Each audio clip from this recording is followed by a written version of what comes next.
Hi guys, my name is Crystal and welcome to my YouTube channel. It is Wednesday morning. It's a bit darker because I've got up early because I'm expecting a Tesco delivery this morning.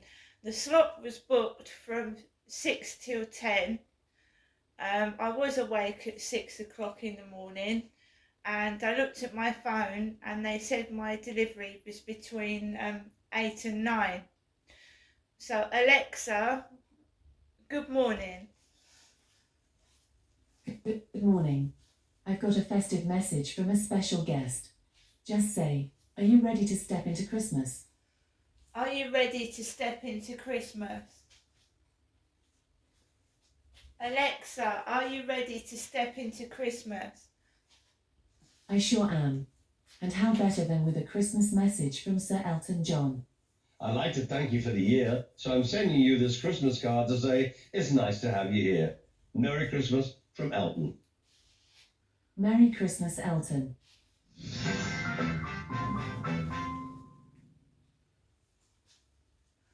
Alexa, what's the time, please? Good morning, Crystal. It's 7:43 a.m. Alexa, what's the date today? Today is Wednesday, the 20th of December. Alexa, what's the weather like? Right now in Rochester, it's 6 degrees Celsius with clear skies. Today's forecast has cloudy skies, with a high of 11 degrees and a low of 6 degrees. Alexa, can you tell me a Christmas joke? Who brings presents to dogs at Christmas? Santa Claus. Alexa, whose birthday is it today? Today's famous birthdays include French Association football player Kylian Mbappe, American actor Jonah Hill, South Korean actress Lee Se-young, Japanese female singer Suzuka Nakamoto, and American actor-singer JoJo. Yeah, Alexa, how old is JoJo? JoJo is 33 years old.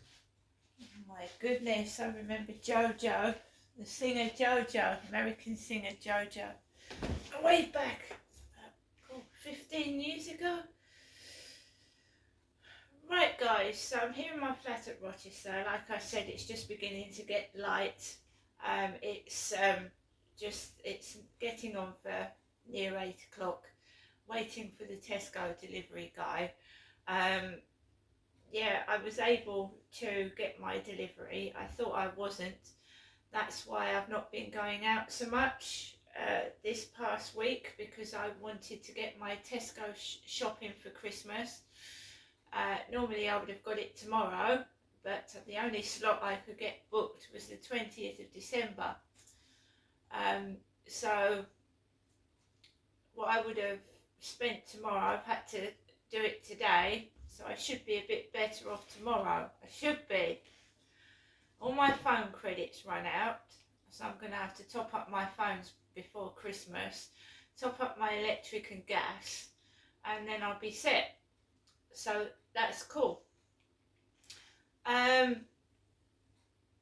So yeah, last night I came back from walking Max just around the block, and I do believe that someone is trying to give me a heart attack, and it was my father Derek that suffered from heart arrhythmia and heart failure and chronic COPD, which is a lung disease, because Derek, my dad, smoked heavily, and he stopped smoking when he had a heart attack in 2013, where he was rushed to the Medway Maritime Hospital, and my mum Jennifer went with him, obviously because she was his wife, and he was rushed in an emergency ambulance with blue lights to the William Harvey Hospital in Ashford, where again my mum was with him,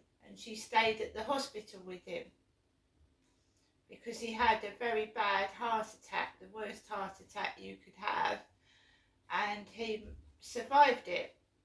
He spent a week in the William Harvey Hospital, He had a stent put in, and then he went home after a week. So, as far as I know, I don't have anything wrong with my heart. I had a bad leg yesterday. It's been giving me a load of pain all night. You get older, you get things wrong with you, you get aches and pains. It's just a matter of getting used to it. But since I haven't been walking on that field, it's coming down a bit. I think I hurt my foot when I trod on a really sharp stone or rock on the field, and like it was all swollen, but it's going down now. So yeah, when I went out of my flat last night, some bright spark shouted out the window and laughed afterwards when I was walking my dog Max. Made me jump out my bloody skin.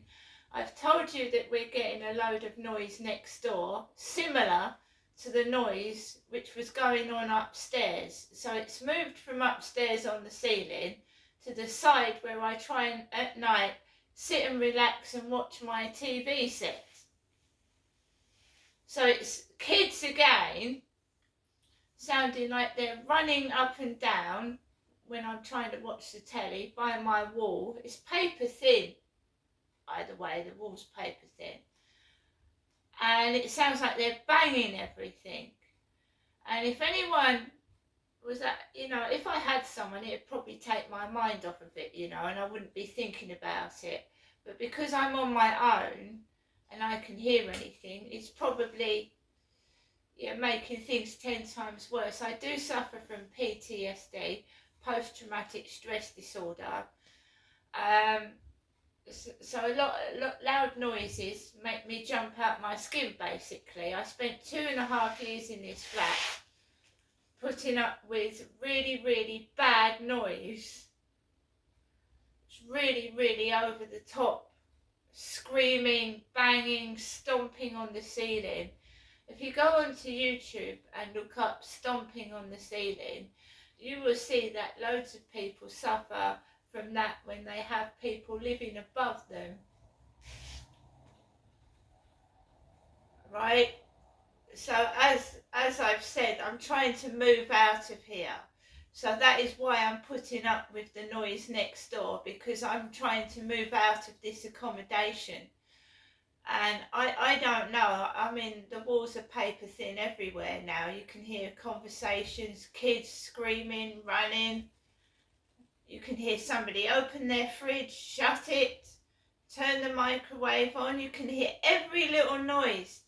And when you're trying to go to bed at night or you're trying to relax and watch your telly, it's irritating.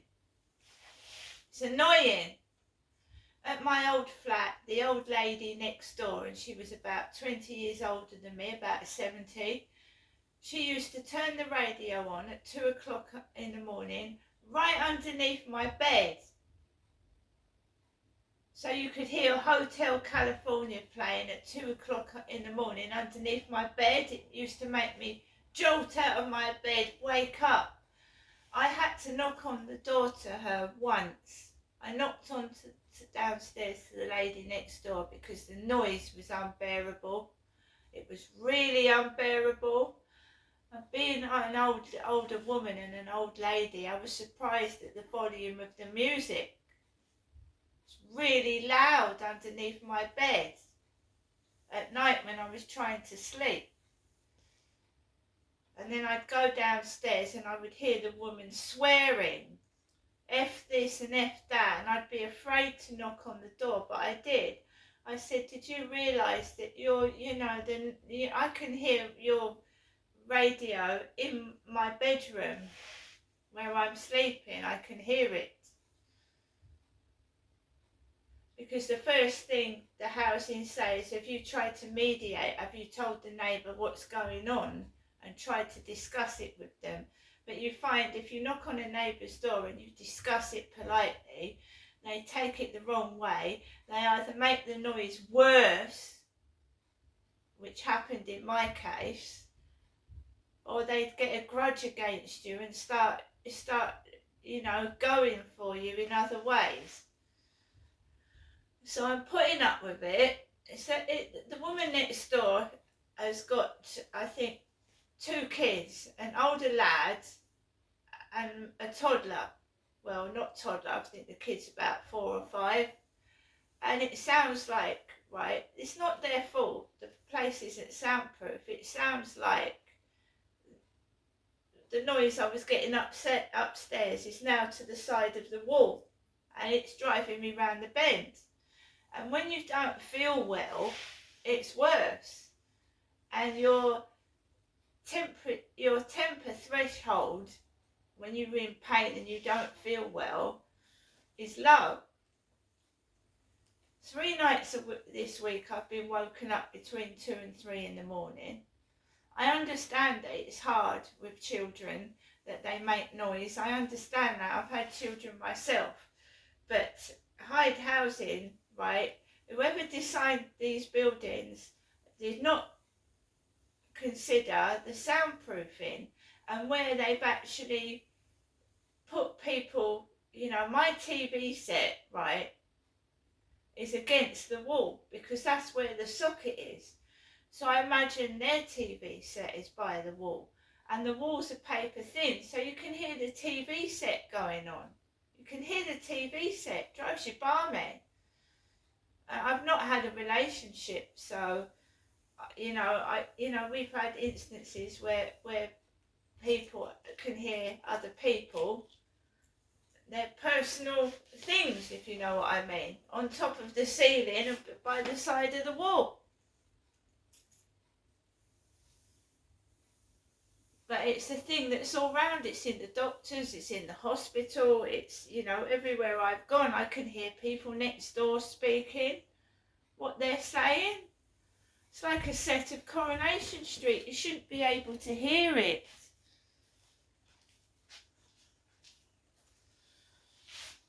So I'm waiting for the Tesco delivery. They're noisy next door. Noisy.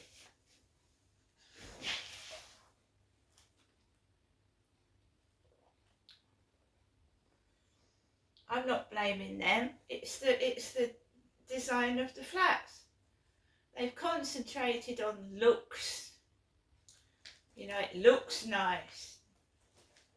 It's just a cage on top of another cage on top of another cage.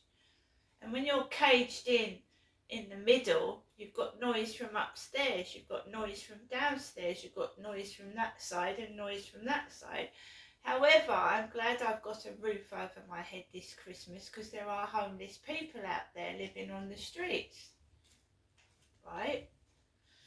So I understand that, but I am trying to move out of here, and I will concentrate on that next year, on moving out of this place. And I'm not telling people where I'm living, or any personal business to the neighbours or people I meet, like I told that Charlie and his girlfriend that I was having trouble with the neighbours. And after I told him I was having trouble with the neighbours, it got decidedly worse. That dog is horrible next door. It's tried to get in the lift with me, and it's jumped all over me. And after I told Charlie, the lady moved out next door after I told Charlie I was having trouble. She moved out and somebody else moved in, and that was when I told Charlie. Then I stopped speaking to him. I stopped having anything to do with him when I realised that him and his girlfriend were being extremely nosy, asking me private details about my family, my mum, my children, my neighbours, poking their nose in. And at first I thought that they were being friendly, but in fact they weren't, because my life went down, it got worse. Everything I told them got worse. So I decided to cut them off and keep away from them, because she was a big lady. Charlie's girlfriend was a big woman in her 60s with long black hair. And she wore these funny glasses. Every time I thought I was being hypnotised, she wore these funny, like daisy flowered glasses. I've lost my glasses since then, lost them. And she kept asking me questions, and she wasn't, you know what I mean? I shouldn't have trusted. I didn't know them. I made a mistake in telling them and giving them too much information. And then things got worse that I told them about, which is my fault. I shouldn't have told them.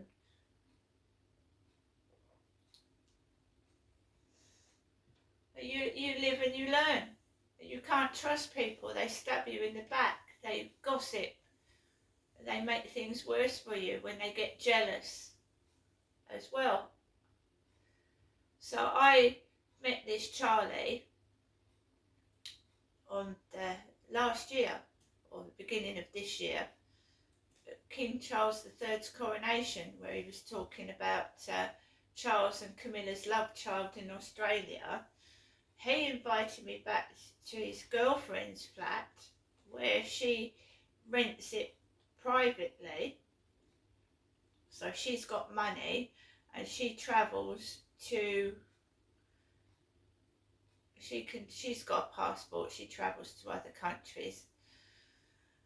And she had a flat full of, like, you know, antiques, things from different countries.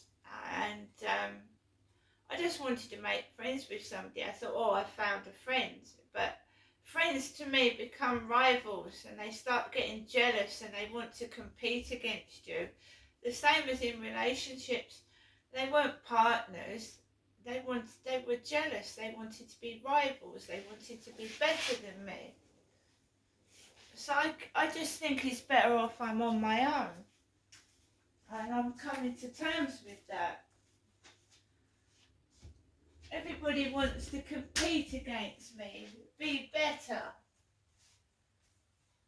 And I just wanted a friend, someone to talk to, a companion, and they end up trying to beat you, you know, compete, be better.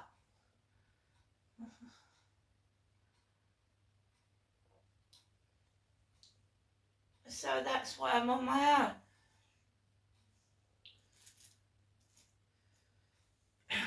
Because the best way to beat someone is to put them down, say nasty things, and make them feel awful about themselves. Trampling on me to make themselves feel better and look better. And if they stop me doing what I want to do, then they will pinch my ideas, and they think they're going to do better than me with them. It's like balloons, right? I started my balloon channel in 2009, and I don't get paid. My channel's not monetized. I do it for free. I like to entertain people, make people laugh, make people smile, make people happy, and also help people that have gone through horrific abuse like I have as a child.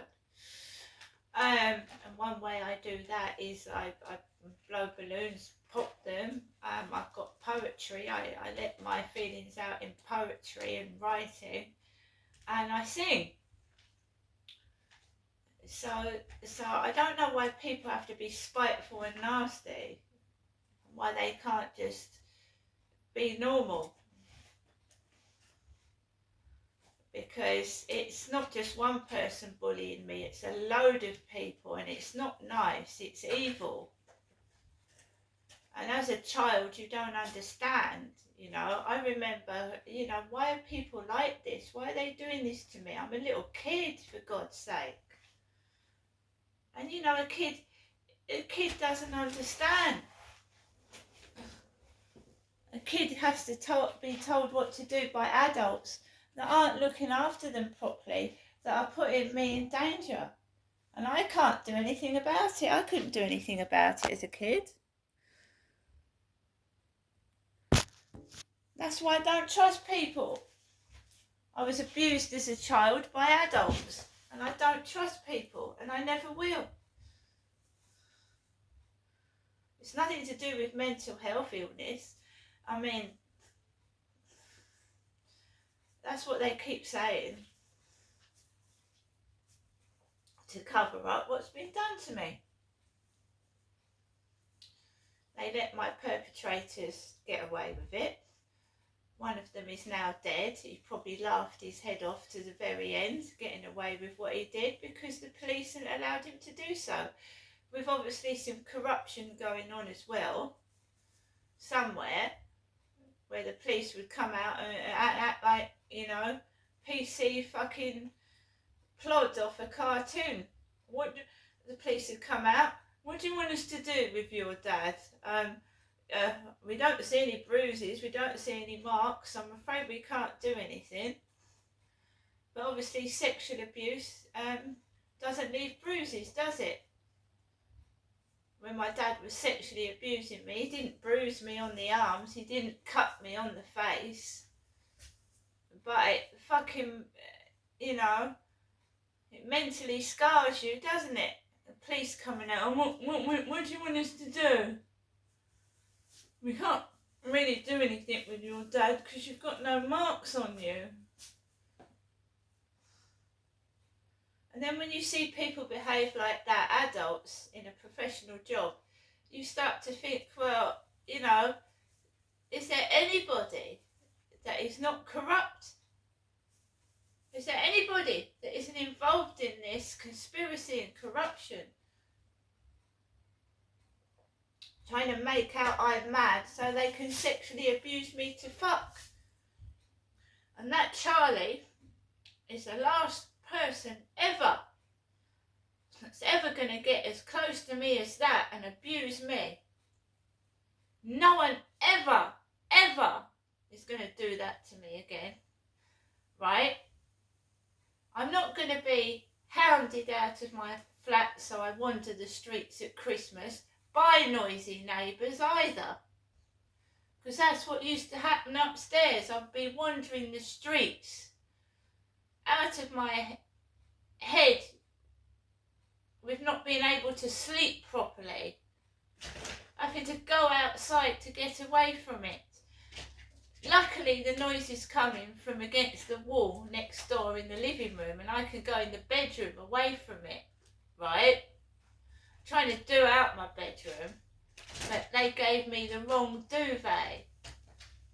I wanted a double duvet, not a single. So I'm going to clean out my bedroom, tidy it all out, and then they can fucking make as much noise as they like next door. They won't be affecting me, will they? I'll move my TV set in there.